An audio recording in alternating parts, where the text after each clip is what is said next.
Hi friend, this is अंकित। आपका हार्दिक स्वागत करता है अपने यूट्यूब चैनल मैथ्स लवर अंकित पर। तो आज की इस वीडियो में हम सीरीज कनेक्शन ऑफ रेजिस्टेंसेस के बारे में जानेंगे। बहुत ही सिंपल लैंग्वेज में मैं आपको बताऊंगा, आपको रटने की बिल्कुल भी जरूरत नहीं पड़ेगी। जैसा कि आप देख सकते हो कि केवल और केवल डायग्राम की हेल्प से मैंने सीरीज कॉम्बिनेशन ऑफ रेजिस्टेंसेस को समझाया है विदाउट यूजिंग एनी लैंग्वेज। यहाँ पर कोई भी डेफिनेशन नहीं लिखी, केवल डायग्राम की हेल्प से मैं आपको समझाऊंगा। तो देखो, शुरुआत करते हैं हम अपनी। देखो, सीरीज कनेक्शन ऑफ रेजिस्टेंसेस होता क्या है। सपोज करो ये एक सर्किट डायग्राम है, this is your circuit diagram, जिसमें दो रेजिस्टेंसेस हैं R1 और R2, और एक हमने यहाँ पर बैटरी कनेक्ट कर दी है जिसके वोल्टेज कितने हैं, V वोल्टेज है। अब आपको पता है करंट हमेशा higher potential to lower potential flow करता है, तो करंट इधर से इस तरफ ऐसे मूव करेगा।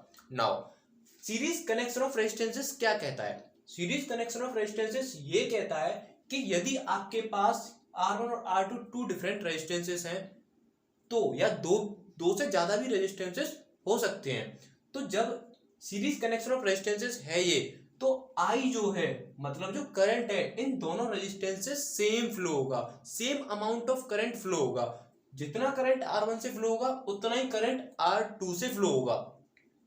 And the potential and the voltage, आप वोल्टेज भी कह सकते हो, and the voltage is divided between the resistances, between these two resistances. Two से ज्यादा भी रेजिस्टेंसेस हो सकते हैं।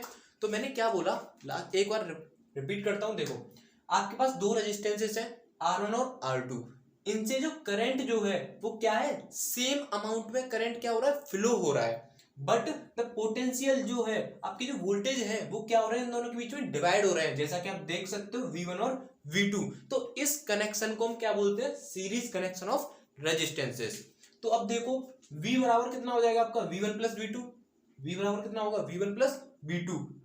According to Ohm's law V equal to क्या हो जाएगा आपका IR, और V1 कितना हो जाएगा आपका I1 इंटू R1, क्योंकि V1 क्या है आपका, वोल्टेज अक्रॉस R1। V1 क्या है आपका, वोल्टेज अक्रॉस R1। V2 क्या है, वोल्टेज अक्रॉस R2।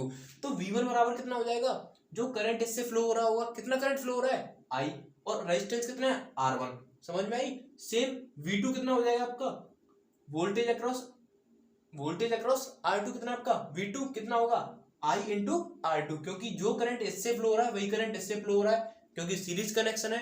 तो आपका यहां से I से I कैंसिल हो जाएगा, तो R इक्विवेलेंट, इस जो सर्किट डायग्राम का जो इक्विवेलेंट रेजिस्टेंस आएगा वो R1 प्लस R2 आएगा।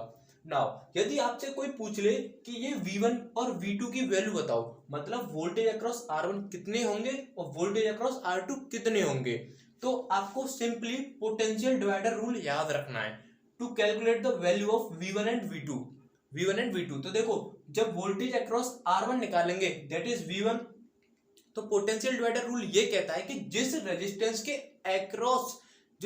के अक्रॉस हमें क्या निकालना है, वोल्टेज निकालना है, तो उस रेजिस्टेंस को हमेशा क्या करते हैं, ऊपर रखते हैं, दैट इज R1। ध्यान से सुनना, और उसी को एक बार नीचे लिखते हैं प्लस, बाकी के सारे रेजिस्टेंस जितने भी बचे उनको उसमें प्लस करके लिख देंगे। सेम जब हम वोल्टेज अक्रॉस R2 निकालेंगे तो R2 को ऊपर लिखेंगे और R2 को नीचे लिखेंगे प्लस, बचे हुए को प्लस करके लिख देंगे, और इनटू में टोटल वोल्टेज जो आपका सप्लाई वोल्टेज था, यही कहता है आपका पोटेंशियल डिवाइडर रूल। तो आई होप आपको सीरीज कनेक्शन ऑफ रेजिस्टेंसेस समझ में आया होगा। सिंपली याद रखना है, यदि आपके सर्किट में जितने भी रेजिस्टेंसेस दे रखे हैं उनसे करंट जो है सेम अमाउंट में करंट फ्लो होता है, बट पोटेंशियल डिवाइड हो जाता है बिटवीन द रेजिस्टेंसेस। तो आपका वो कैसा कनेक्शन है, सीरीज कनेक्शन है। यहाँ पर पोटेंशियल डिवाइडर रूल को आपको जरूर याद रखना है। बाकी हम नेक्स्ट वीडियो में हम देखते हैं सीरीज कॉम्बिनेशन के बाद क्या आएगा आपका, parallel connection of resistances. Video अच्छी लगी हो लाइक कर देना भाई, शेयर भी कर देना। Thank you guys.